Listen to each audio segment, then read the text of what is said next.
आज की online classes में हम डिस्कस करेंगे केमिकल काइनेटिक्स के बारे में।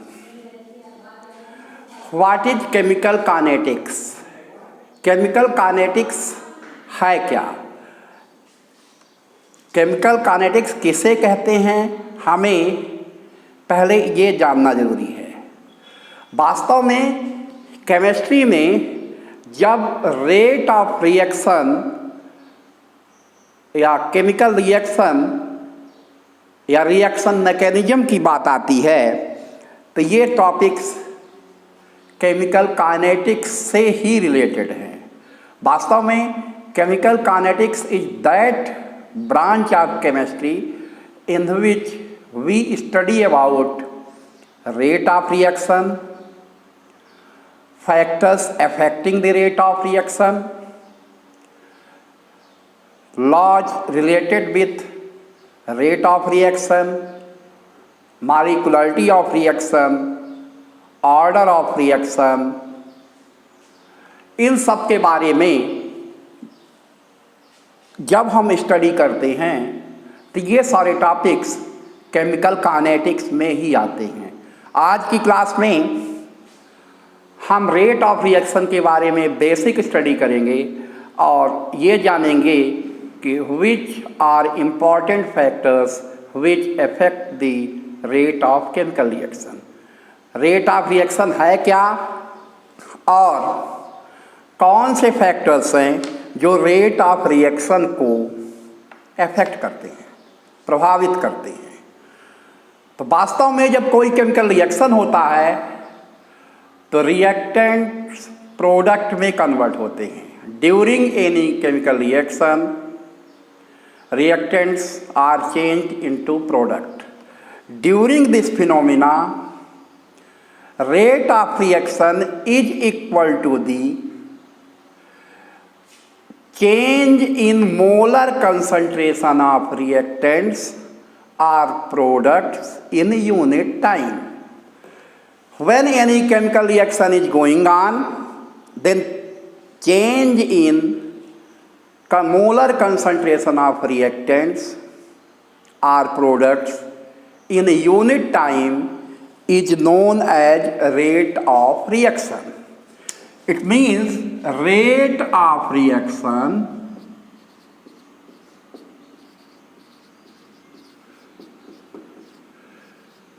equal to change in molar concentration of reactants or OR or products upon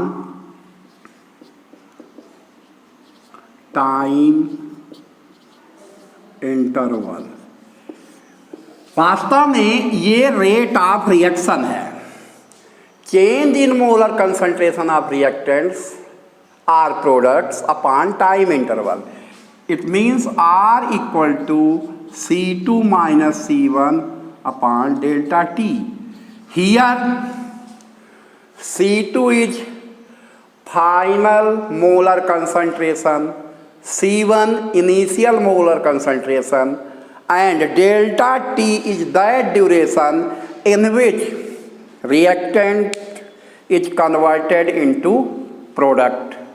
तो ये क्लियर है इस फार्मूले से कि हम रेट ऑफ रिएक्शन को प्रोडक्ट या रिएक्टेंट दोनों के बेस से, दोनों को बेस मानकर निकाल सकते हैं, चाहे हम रिएक्टेंट को लें या प्रोडक्ट को। If rate of reaction is determined on the basis of change in molar concentration of reactants, then final molar concentration is less and initial molar concentration is more. Therefore, rate of reaction is negative, but negative sign is not taken in account.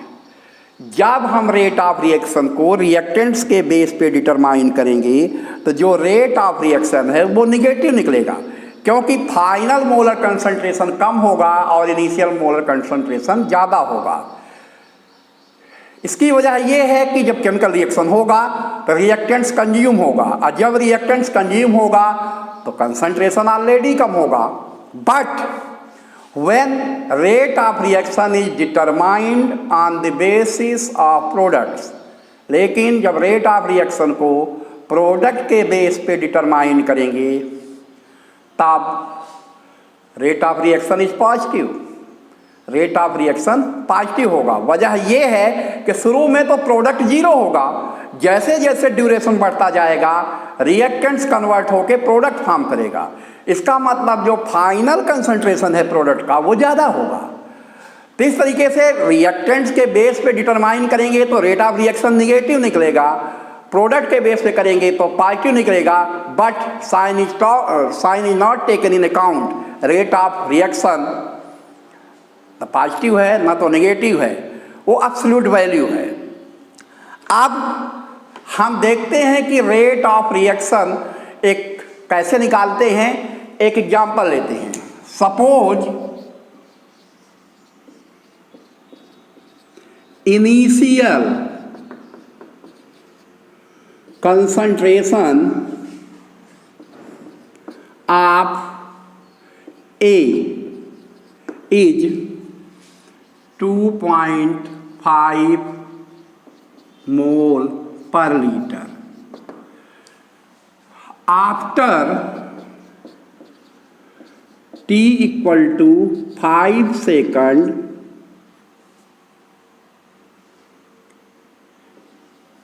it is converted into product 100%. Find out rate of reaction. इस numerical को हम देखते हैं तो जो reactants है that is a, इसका initial molar concentration 2.5 मोल पर लीटर है। मोलर कंसंट्रेशन मीन्स मोलरिटी और active mass. Molar concentration, molarity और एक्टिव मास एक ही चीज है। Molarity equal to number of moles upon volume. Number of moles कितना है और जो वॉल्यूम कितना है, उन दोनों का रेशियो ही मोलर कंसंट्रेशन है। तो इस न्यूमेरिकल को हम जब देखते हैं तो इनिशियल मोलर कंसंट्रेशन 2.5 मोल है। It means C1 equal to 2.5। C2 zero हो जाएगा, क्योंकि ये बता रहा है कि 5 सेकंड में 100% कन्वर्ट हो जाएगा प्रोडक्ट में। तो C2 यहाँ पर जीरो। ड्यूरेशन जो है डेल्टा टी जो है दैट इज 5 सेकंड। तो रेट ऑफ रिएक्शन जब निकालेंगे तो C2 minus C1 upon delta T.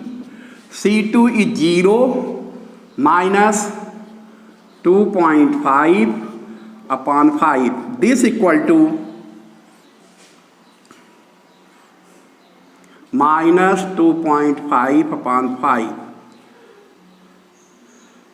and this equal to minus 25 upon 50, 1/2 equal to minus 0.5। इसकी एब्सोल्यूट वैल्यू ले लेंगे तो आ जाएगा 0.5। रेट ऑफ रिएक्शन जो निकल आया 0.5 आया। अब ये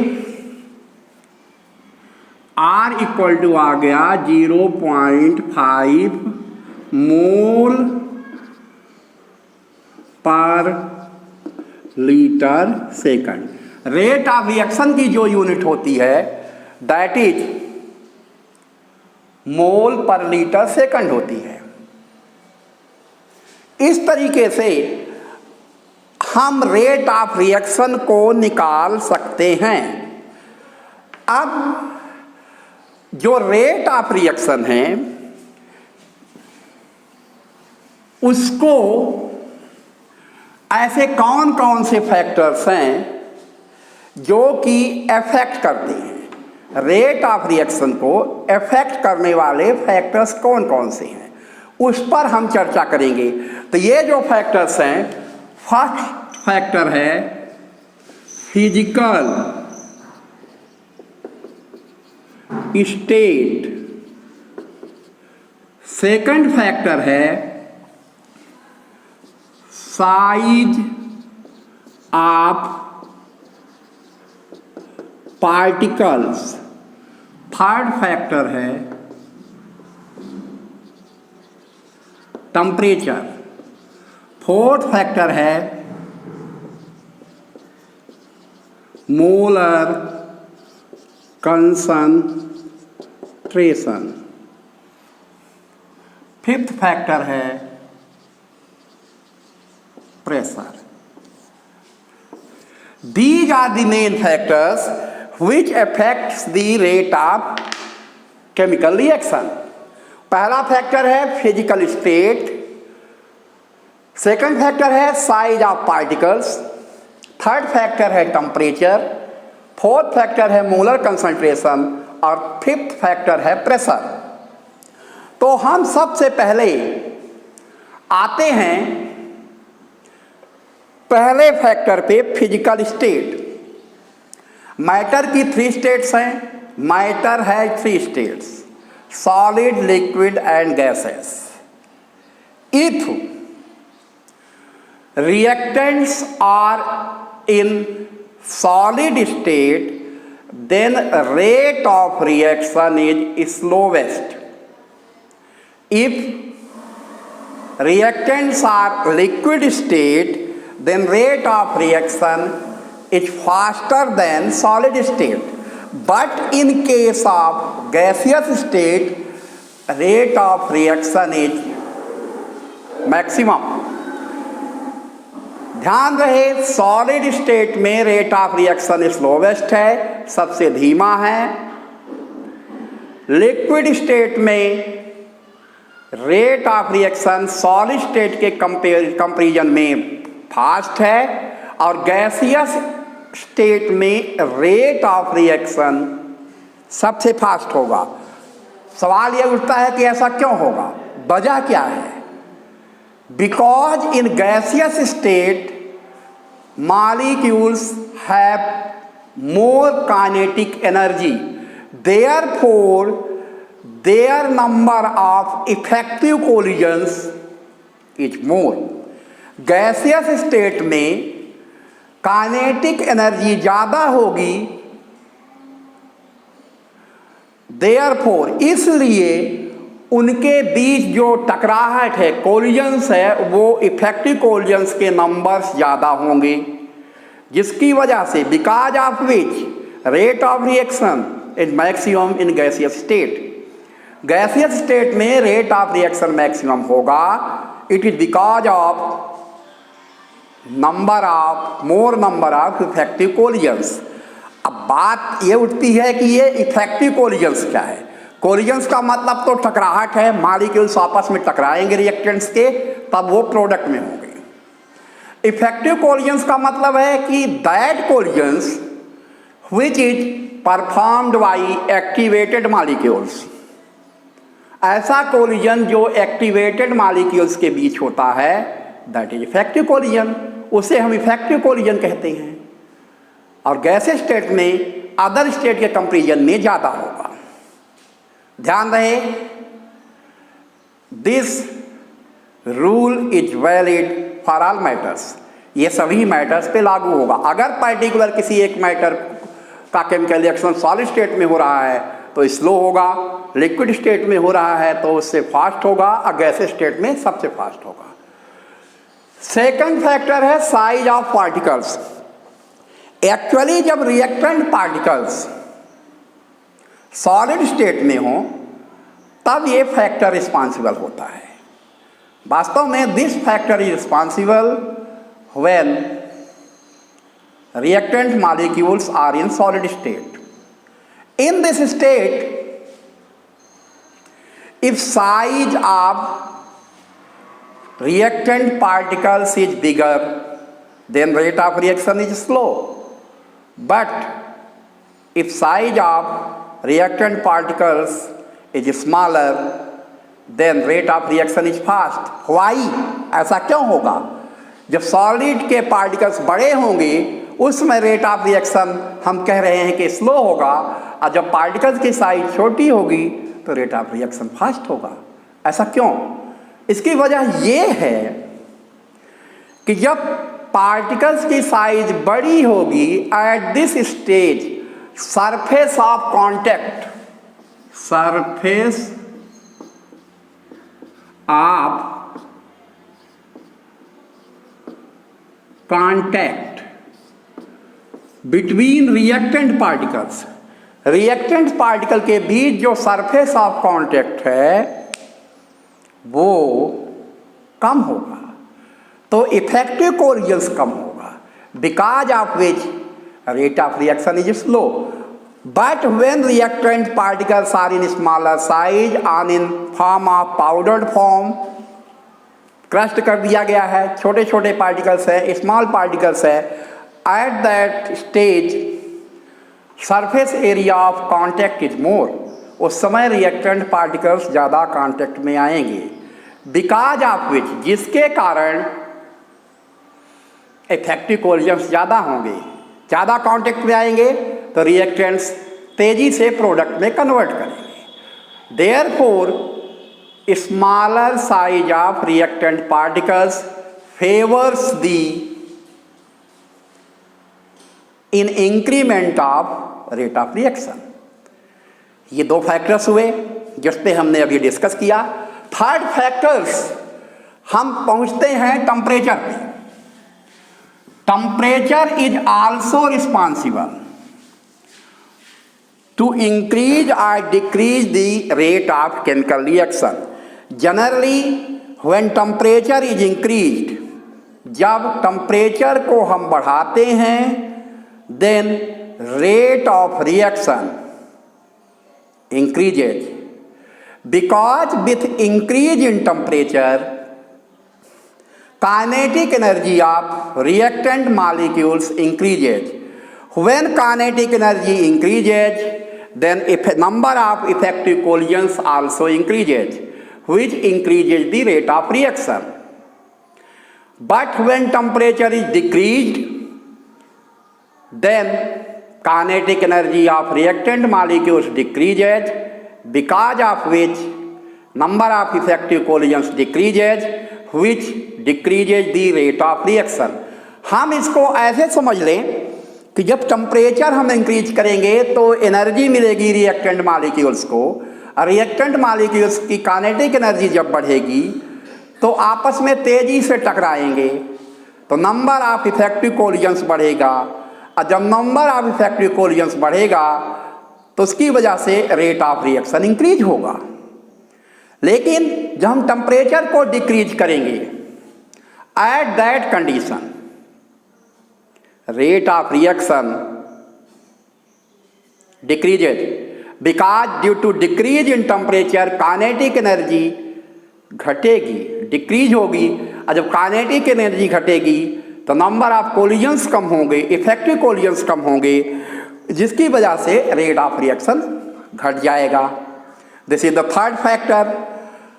अब बात आती है फोर्थ फैक्टर की, मोलर कंसंट्रेशन ऑफ रिएक्टेंट्स. इस पे चर्चा करने के पहले हमने 11th में पढ़ा था law of active mass. What is law of active mass?